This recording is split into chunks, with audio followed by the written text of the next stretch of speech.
सभी छोटे बड़े श्रोताओं को सुनीता भटनागर का प्यार भरा नमस्कार। ऑडियो स्टोरीज के हमारे चैनल कहानी जगत में आप सभी का स्वागत है।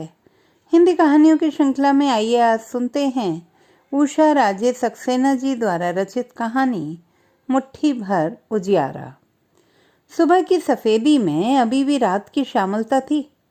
धुंध की हल्की सी परत वातावरण को बोझिल बना रही थी। बस अभी सुबह होने ही वाली थी। पूर्व की ओर आसमान में लाल रंग धीरे धीरे फैल रहा था। शन्नू ने जाली का पर्दा हटाकर देखा। सूरज निकलेगा, उसने सोचा। तभी उसकी आंख सड़क पार फेंस पर बैठी लंबी पूंछ वाली काली टैबी कैट पर जाकर अटक गई। टैबी कैट किसी मुग्धा की भांति उगते सूरज को निहार रही थी, बिल्कुल शांत, ध्यानमग्न, मानो सूर्य देवता की आराधना कर रही हो। उसकी लंबी काली पूंछ दीवार के इस तरफ लटक रही थी। सुबह की सफेदी और सूरज की फैलती लालिमा के बीच सिलुएट बनी बिल्ली उसे रहस्यमयी सी लगी। तभी ग्रे यूनिफॉर्म पहने एक स्मार्ट लड़का कंधे पर बैग टांगे आया। सुख से बैठी बिल्ली की पूंछ बिला वजह झटके से खींच दी। बिल्ली एक दर्द भरे म्याऊं के साथ पेवमेंट पर गिरी। बिल्ली भयभीत बदहवास सड़क पर भागने की कोशिश में तेजी से आती लॉरी के नीचे से जान बचाकर बेतहाशा भाग रही है। भाग तो शन्नू भी रही है और बेतहाशा भाग रही है। शन्नू के अंग अंग में वेदना की लहरें मरोड़ लेने लगी। जख्मों पर पड़े खुरंट उखड़ने लगे। विधवा, बीमार सास और 2 बच्चों के साथ उसे छोड़कर सुभाष एक दिन चुपचाप भाग गया था। 5 साल उसने उनकी कोई खोज खबर नहीं ली। 3 महीने बाद बच्चों की सालाना फीस जमा करने जब बैंक से रुपए निकालने गई तो पाया कि सुभाष खाता झाड़ पहुंच गया था। इस बीच सास उसे खूब जलीकटी सुनाती रही। हमेशा अपने भगोड़े बेटे को बेकसूर और उसे ही कसूरवार ठहराया। हालांकि वह जानती थी कि उसका बेटा हद दर्जे का खुदगर्ज रहा है। पहले भी उसने उन्हें कम दुख नहीं दिए। किशोरावस्था में एक बार देशाटन के लिए उनके कंगन ले उड़ा था। न चिट्ठी न पत्री, रोते रोते उनकी आंखों में रोहे उभर आए थे। 2 साल बाद आया तो जैसे कुछ हुआ ही नहीं। चांद से बेटे को सही सलामत देखकर सारे दुख दर्द भूल गई। फटाफट रामकली की सुंदरी भतीजी शन्नो से ब्याह दिया। सोचा नकेल पड़ते ही लड़का सुधर जाएगा। सुभाष सुधरने के लिए इस धरती पर आया ही नहीं था। काम धाम कुछ नहीं, दुश्मन अनाज का। जल्दी ही 2 जुड़वा बच्चों को बीवी की कोख में डाल दिया। मन वही का वही बन जा रहा। वह कब रुकने लगा। कपड़ों की अलमारी में एक नोट छोड़ गया, विदेश जा रहा हूँ, बस। शन्नो को काठ मार गया। अड़ोस पड़ोस वालों ने शन्नो के सामने सुभाष की जन्मपत्री बांच दी। शन्नो ने माथा पीट लिया। शन्नो की सास ने बेटे को दोष नहीं दिया, उल्टे बहू को ही कोसने लगी। मरी अगर उसको खुश रखती तो भला वह छोड़कर जाता ही क्यों। दान दहेज का मोह छोड़ खूबसूरती देख सिर्फ 2 जोड़े में ब्याह लाई थी मैं से। पास पड़ोस में घर की बेइज्जती ना हो इसलिए शन्नो चुप लगा जाती। बुढ़िया बेटे के इंतजार में एक दिन सुबह सुबह सूर्य को अर्घ्य देते देते छत से जो गिरी तो फिर उठ ही नहीं पाई। सास के क्रियाकर्म में काफी रुपया पैसा खर्च हो गया। हाथ खाली पाकर शन्नो बौखला गई। किराएदार ने किराया बढ़ाने से साफ इनकार कर दिया। बचत के नाम पर बैंक में 10,000 की FDR, बस। इन पैसों में अब काम चलने वाला नहीं है, शन्नो ने सोचा। घर से जरा दूर आर्य समाज कन्या पाठशाला थी। उसी में नौकरी पाने के लिए एक दिन वह स्कूल के संस्थापक आनंद बाबू के घर गई। गोरी चिकनी शन्नो की लंबी काठी, सुगठित देह और लाचारगी आनंद बाबू से देखी ना गई। उसके अस्त व्यस्त जीवन को संवारने के लिए उन्होंने उसके घर आना जाना शुरू कर दिया। व्यवहार कुशल आनंद बाबू जब भी घर आते बच्चों के लिए अच्छी अच्छी मिठाई और नए नए उपहार ले आते। जन्म के भूखे प्यासे सोनू और मोनू के जीवन में मानो हरियाली आ गई।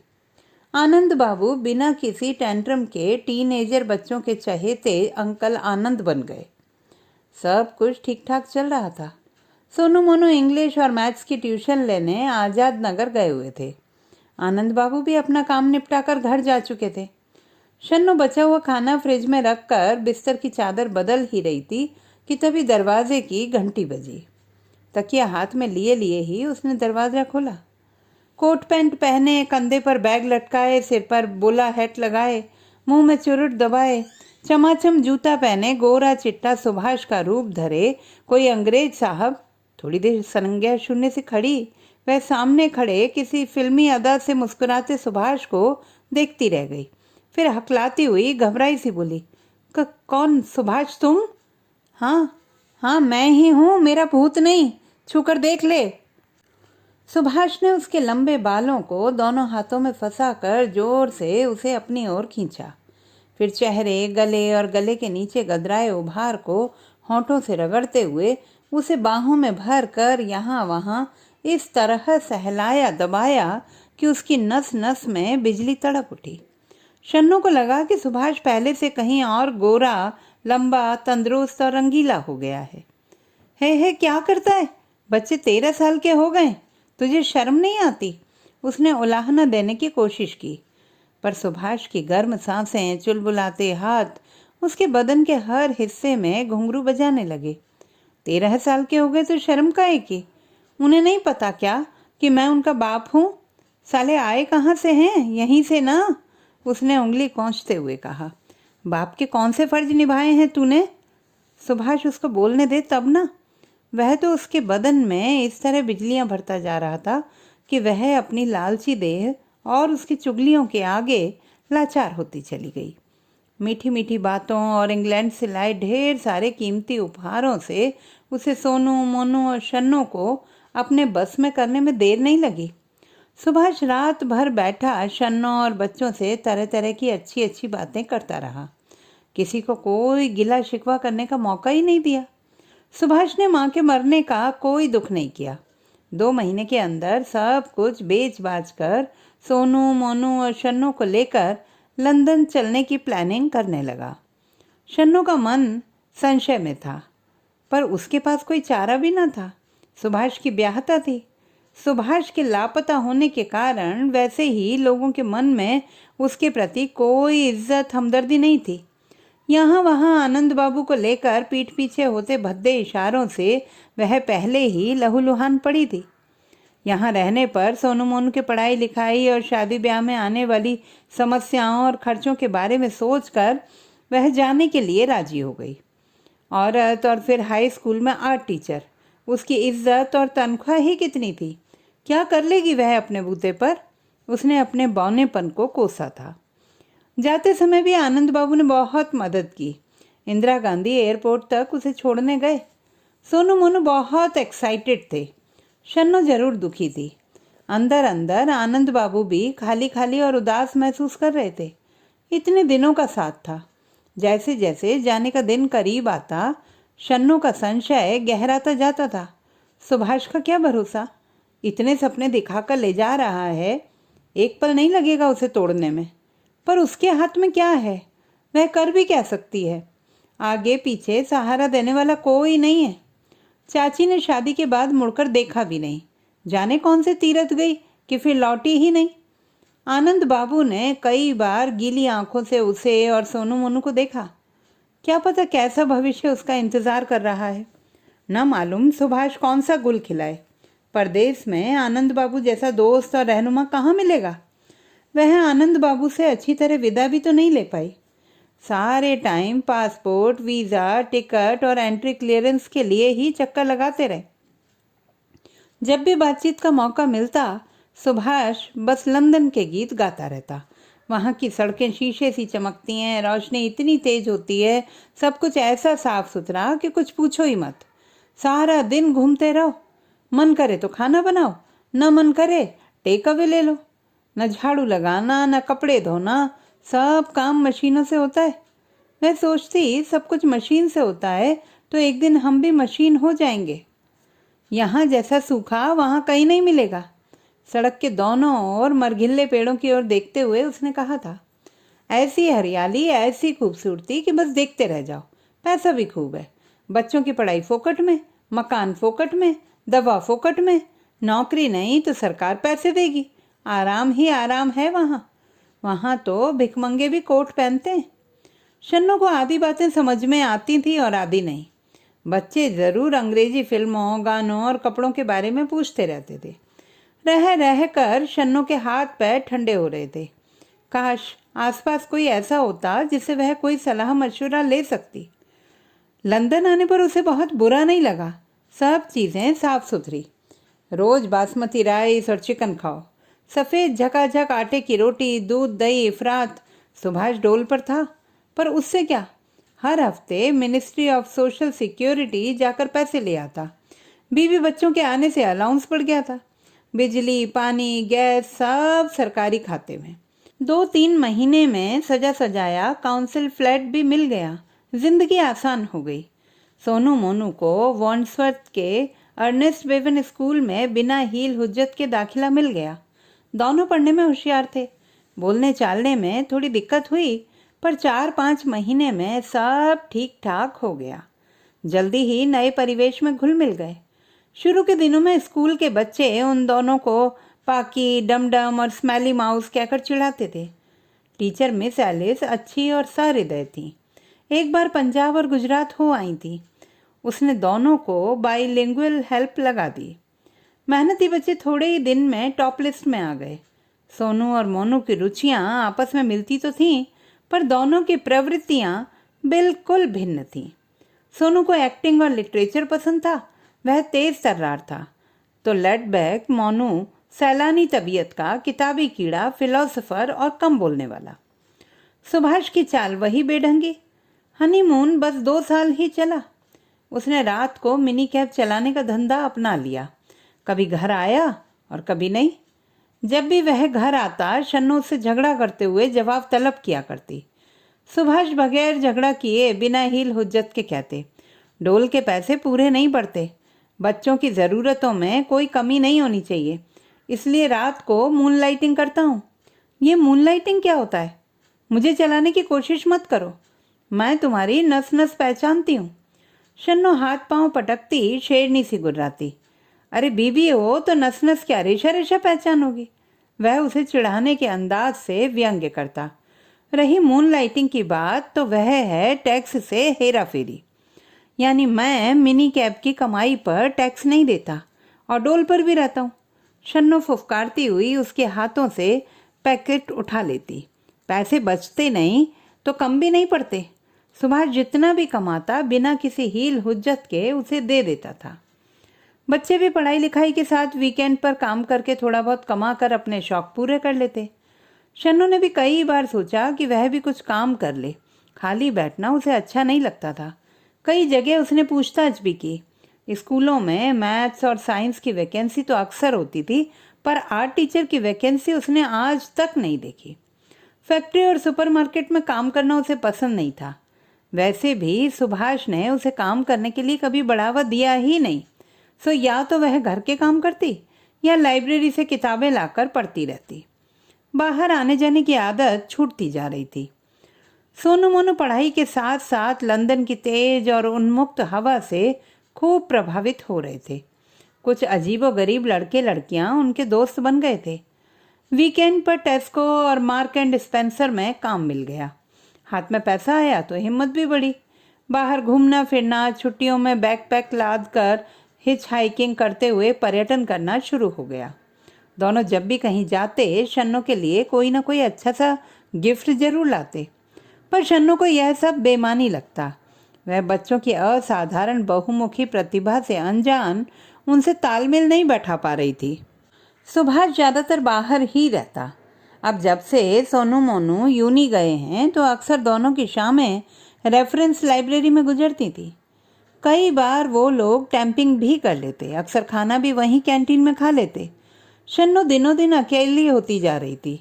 उसे लगता कि वह एकदम फालतू हो गई है, किसी को उसकी ज़रूरत नहीं है। शायद वह एक डोरमेट है जिसे जो चाहे पैरों तले रौंद दे। इधर कुछ दिनों से शन्नू देख रही थी, सोनू की जीन्स कमर से नीचे सरकती जा रही है, टी शर्ट ऊंची होती जा रही है। एक दिन कॉलेज से लौटते हुए उसने नाक और नाभि में नथ पहन लिए। फेदर कट बालों को सुनहरे और लाल रंग में रंगवा लिया। कई दिनों की भरी बैठी शन्नो ने आओ देखा न ताओ तड़ तड़ 4 चांटे उसके गालों पर जड़ दिए। सोनू थोड़ी देर भौचक्की खड़ी रही, फिर मम्मी का हाथ पकड़ कर कड़की, देख मम्मी, आज तो मार लिया, दोबारा फिर कभी हाथ मत उठाना। यहाँ 18 साल की लड़की बालिग होती है। कई लड़के मेरे दोस्त हैं, चाहूँ तो आज ही घर छोड़ दूँ या पुलिस को बुला लूँ। रोकना चाहती हो तो पापा को रोको, जो तुम्हें घर में बिठाकर खुद दिन रात गोरियों के साथ घूमते हैं। मोनू को रोको, जो लड़कों से यारी करता है, जब तब मेरे कपड़े पहनकर गे पार्टीज में चला जाता है। मैंने कोई ऐसा वैसा काम नहीं किया है। फैशन करना कोई क्राइम नहीं है। शन्नो को काटो तो खून नहीं। क्या कह रही है ये बित्ते भर की लड़की? भाई और पापा पर इल्जाम लगाते तुझे शर्म नहीं आती कमीनी? उस दिन के लिए तुझे पाल पोस कर बड़ा किया है। शन्नो कुछ न कर सकने की हालत में जितना जोर से चिल्ला सकती थी चिल्लाई, और फिर बुक्का फाड़ कर रोने के साथ ही दीवार से सर मारने लगी। ओह शिट, ये इंडियन औरतें सच्चाई तो फेस कर ही नहीं सकती, न जाने किस डोडो लैंड में रहती हैं। कहती हुई सोनू ने गर्दन को एक झटका दिया और पैर पटकती हुई अपने छोटे बेडरूम में जाकर दरवाजा बंद कर लिया। कमरे के अंदर कानों में वॉकमैन के ईयर प्लग लगाकर स्टैचू की मुद्रा में खड़े रहने की कोशिश करने लगी। आजकल सोनू की एक स्ट्रीट आर्टिस्ट स्टूडेंट से खूब छन रही है। पिछले 2-3 रविवार से वह कॉन्वेंट गार्डन में उसके साथ ऑस्कर वाइल्ड के द गोल्डन प्रिंस के स्टैचू का नाटक खेल रही है। सोनू को अच्छा खासा थ्रिल मिलता है। कई दिलदार लोग तो उसकी टोकरी में 20 पाउंड के नोट तक डाल जाते हैं। शन्नो लड़की का साहस देखकर मन ही मन डर गई। लगा सोनू की इस धमकी में जरूर कोई ना कोई सच्चाई है। इधर वह बहुत दिनों से महसूस कर रही थी कि जैसे उसके चारों ओर कोई षड्यंत्र सा हो रहा है। उसका बहुत कुछ कीमती कोई धीरे धीरे चुराता जा रहा है। कोशिश करने के बावजूद वह अपना वह कीमती कुछ सहेज नहीं पा रही है। घर के बाहर जो वातावरण है, उसका जो असर परिवार पर पड़ता जा रहा है, उस पर उसका कोई कंट्रोल नहीं रहा। रोना छोड़कर वह सोचने बैठ गई, सुभाष से तो कुछ कहना ही बेकार है। वह तो कोतल घोड़ा है, घर में रहता ही कितना है, फिर उसके लिए तो कोई बात गलत है ही नहीं। कुछ कहो तो दार्शनिक की तरह कहेगा, नथिंग इज गुड और bad, just thinking makes it so. So अपने आप को बदलो। भागवत गीता में भगवान कृष्ण ने कहा है, जो कुछ हो रहा है अच्छा हो रहा है। बेकार परेशान होने से कोई फायदा नहीं है। Live in Rome as Romans do. खाओ पियो और मस्त रहो। Live and let live. क्यों बेकार हर समय सबको टोकती रहती हो? खुद भी रोती हो और दूसरों को भी रुलाती हो। 18 साल की औलाद एडल्ट होती है, उन्हें पता है कि उन्हें क्या करना है। उन्हें अपनी जिंदगी आप जीने दो। टोका टोकी से तुम्हारा ही नुकसान होगा। दिनों दिन अकेली होती जा रही शन्नो की उलझनें बढ़ती जा रही थी। उसे लगता उसके चारों ओर एक खंदक सी खुद गई है। तभी एक दिन सुभाष 25-26 साल की एक गोरी को घर ले आया और कहने लगा, यह जूलिया है, कैब ऑफिस में मेरे साथ काम करती है। इसके पास रहने की कोई जगह नहीं है। ऊपर एटिक वाला कमरा खाली है ना, उसी में रहेगी। नहीं नहीं सुभाष, मुझे कोई टेनेंट वेनेंट नहीं रखना है। इससे कहो कहीं और कोई और घर देखे। टेनेंट नहीं भाई, ये तुम्हारी छोटी बहन की तरह रहेगी, उसने गोरी को बाहों के घेरे में लेते हुए कहा। मेरी छोटी बहन? तुम्हारी मंशा क्या है सुभाष? खुलकर कहो। रखेल घर लाए हो? सारी शर्म घोल कर पी गए क्या? घर में जवान बच्चे हैं। घर में जवान बच्चे हैं तो क्या, यूनिवर्सिटी में पढ़ते हैं, उन्हें फैक्ट्स ऑफ लाइफ नहीं मालूम क्या? जूलिया मेरी गर्लफ्रेंड है। नीचे वाले बेडरूम में तुम रहना, ऊपर यह रहेगी। मैं तुम दोनों का पूरा ख्याल रखूंगा। सुभाष, वह चीखी, तुम कमीने हो। यह तो मालूम था, पर इतने कमीने हो ये नहीं मालूम था। अभी इसे लेकर यहाँ से निकल जाओ, नहीं तो मैं इसकी आंखें फोड़ दूंगी और तुम्हारा सर हथौड़े से कूट डालूंगी। कहकर वह तेजी से फायरप्लेस पर रखे हथौड़े को उठाने के लिए लपकी। उसका यह रौद्र रूप देखकर जूलिया डर के मारे सुभाष का हाथ पकड़कर दरवाजे के बाहर भागी और कांपते हुए सुभाष से बोली, she is mad, she is really mad. How do you live with her? Subhash ने उसका कंधा थपथपाते हुए उसे सहज करते हुए कहा, no no, she is not mad, she is only angry. She doesn't believe in communal living like you. Everything will be all right in a few days. 2-3 दिन सुभाष घर नहीं आया। चौथे दिन शाम को आया। सोनू मोनू में से कोई घर पर नहीं था। बड़ी देर तक शन्नो की खुशामदें करता रहा। शन्नो बेडरूम बंद किए बैठी रही और वह बाहर खड़ा उसकी मिन्नतें करता रहा। देख शन्नो, तू मुझे जानती है, मैं कोई नया काम तो कर नहीं रहा। हमारे यहाँ कई लोगों की 2 पत्नियाँ थीं। मेरे ताऊ ने ही 2 रखी थी। मेरे मामा के 2 बीवियाँ थीं। राजा दशरथ के तो 3 औरतें थीं। सब आपस में सुख से रहती थीं। तो उनकी तरह क्यों नहीं रह सकती? जा चला जाए यहाँ से। अगर यहाँ से नहीं गया तो मैं तेरा खून कर दूंगी। बता रही हूँ, मैं हर समय अपने पास छुरी रखती हूँ। वह दहाड़ी और दरवाजे की झिरी में से चाकू के तेज नोक को घुसेड़ दिया। ठीक है शन्नो, जैसा तू चाहे कर, मुझे दोष मत देना। मैं जा रहा हूँ और फिर मैं वापस नहीं आऊँगा। हाँ, जा जा, चला जा, जहन्नुम में जा, मर उस गंदी गोरी के साथ, पाल ले हर्बी और एड्स। अपने कपड़े लत्ते समेट कर जब सुभाष चला गया तो वह बाहर आई। रात भर सोचती रही सोनू मोनू को वह क्या और कितना बताए। जब उसे कुछ समझ नहीं आया तो धीरे धीरे खुद को दंड देने लगी। ढेरों व्रत उपवास रखे, गीता रामायण पढ़ी। जब उनसे भी उसकी समस्याओं का कोई अंत नहीं हुआ तो वह सबसे झगड़ा करने लगी। मोनू शांत प्रकृति का था। गे होने के कारण वही शन्नो के मानसिक कष्टों को ज़्यादा समझता था। उसे शन्नो से सहानुभूति थी, पर संवेदनशील होने के कारण रोज रोज के झगड़े झंझट वह बर्दाश्त नहीं कर पा रहा था। इन्हीं दिनों उसको ह्यूएट पैकॉर्ड की एक फ्रेंच ब्रांच में प्रोग्राम राइटर की नौकरी मिल गई और वह फ्रांस चला गया। हर हफ्ते माँ को फ़ोन करके अपनी राजी खुशी बता देता। शन्नो मोनू से बहुत गुस्सा थी। उसे समझ नहीं आता था कि उसने उसके पालन पोषण में ऐसी क्या कमी बरती कि वह होमोसेक्सुअल हो गया। फ़ोन आने पर वह उससे ज़्यादा बातचीत नहीं करती, बस हाँ हूँ मैं जवाब देती। पर किसी हफ्ते अगर मोनू का फ़ोन नहीं आता तो वह बेचैन हो उठती। सोनू से मिन्नतें करके उसे फ़ोन कराती। शन्नो के दुखों का कोई अंत नहीं था। जो कुछ जिस तरह हो रहा था वह सब शन्नो को झेलना नहीं आ रहा था। धीरे धीरे शन्नो का मानसिक संतुलन बिगड़ने लगा। उसे समझ नहीं आता कि आखिर उसका परिवार इतना एबनॉर्मल क्यों है। थोड़े ही दिनों में उसे पैनिक अटैक्स होने लगे। गर्दन, सिर और रीढ़ की हड्डी के साथ साथ पेट में भी दर्द रहने लगा। दवाइयों से कोई फर्क नहीं पड़ा तो डॉक्टर ने उसे गर्दन में पहनने के लिए नेक सपोर्ट का कॉलर दे दिया। इससे उसका रहा सहा कॉन्फिडेंस भी जाता रहा। मानसिक बीमारियों का इलाज दवा दारू तो होता नहीं। इधर शर्म के मारे शन्नो डॉक्टर को असली समस्या कभी बताती ही नहीं। इस बीच उसे आनंद बाबू और अपना भारत बहुत याद आए। पता नहीं क्या मती मारी गई जो सुभाष के साथ यहाँ चली आई। पूरे 1 महीने बाद सुभाष घर आया। शन्नो कुछ बोली नहीं। वह 2-3 घंटे रहा और फिर चला गया। सुभाष अपनी आदत से बाज नहीं आता और शन्नो मुखौटा लगा नहीं सकती। सारी समस्याएं ज्यों की त्यों, सुलझने का कोई नाम नहीं।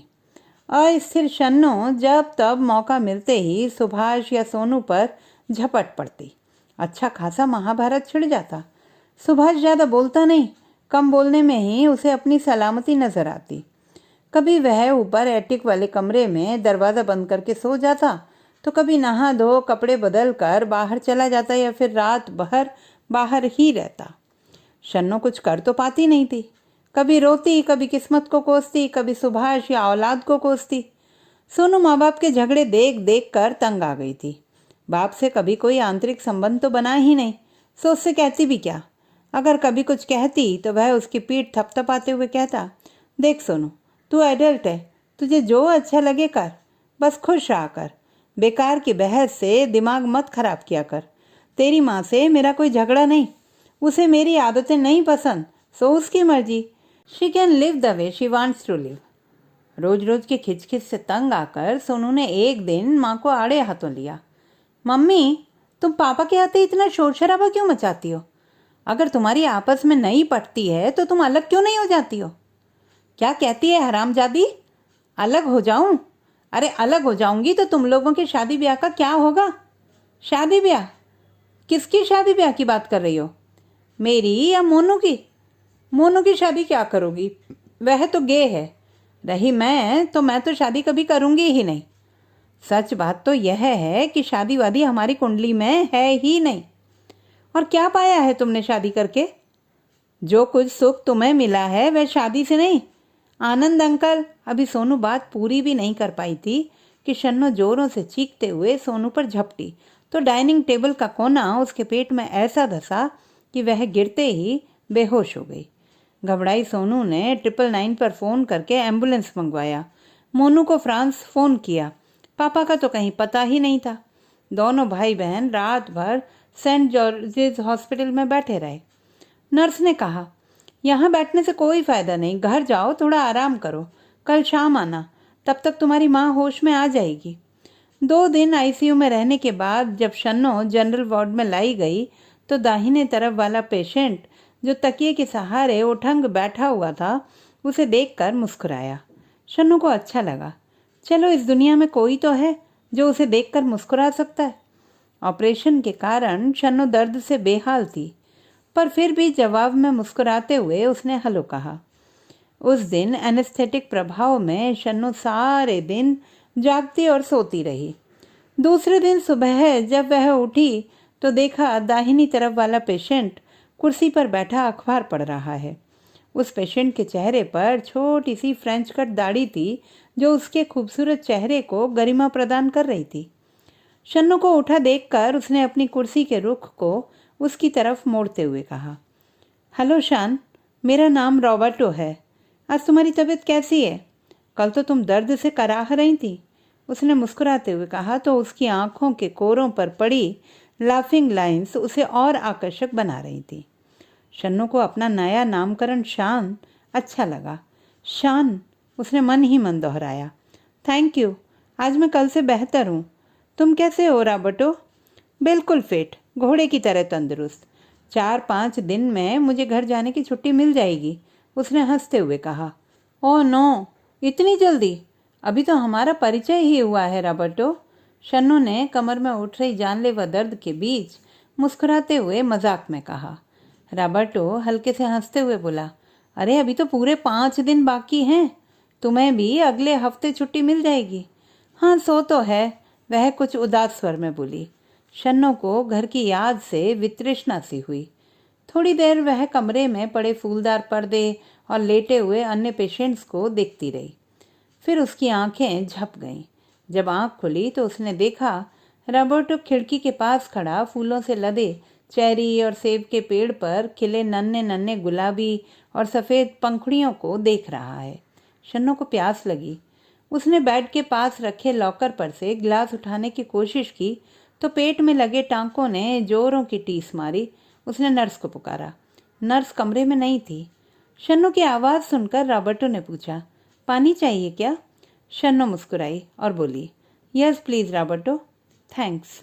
पानी देते हुए रॉबर्टो ने शन्नो की गोल सुडौल और लंबी उंगलियों को प्रशंसात्मक दृष्टि से देखा। शान, उसने शन्नो की आंखों में देखते हुए कहा, तुम्हारी उंगलियां बहुत सुंदर और आर्टिस्टिक हैं। मेरा मन कहता है कि तुम स्वभाव से आर्टिस्ट हो। शन्नो के चेहरे पर बहुत प्यारी सी मुस्कुराहट आई। रॉबर्टो को लगा कि वह मैडोना सी खूबसूरत है। आज काफ़ी दिन के बाद शन्नो को लगा कि उसके नकारे व्यक्तित्व को आज किसी ने पुचकारा है। शन्नो के अंदर की परतों में कंपित हिलोर सी उठी। वह जिंदा है। मुझे नहीं मालूम रॉबर्टो कि मैं आर्टिस्ट हूँ या नहीं। अपने देश के स्कूल में आर्ट पढ़ाया करती थी। पिछले 15 साल से रंग और ब्रश देखे ही नहीं। केवल दुख के काले भूरे रंग घुलते मिलते देखती रही हूँ। कहते हुए उसने गालों पर लुढ़क आए गर्म आंसुओं को टिश्यू से पोंछना चाहा, पर पोंछा नहीं। ओह, कलाकार को कभी रंग और ब्रश अपने से दूर नहीं रखने चाहिए। रही दुख की बात, तो वह तो कलाकार की ऊर्जा है। मैं कैनिंजारो हाउस विंबलडन में आर्ट रेस्टोरेशन का काम करता हूँ। एक बार कैनिंजारो हाउस आओ, देखो तो चारों ओर कैसा सौंदर्य बिखरा है।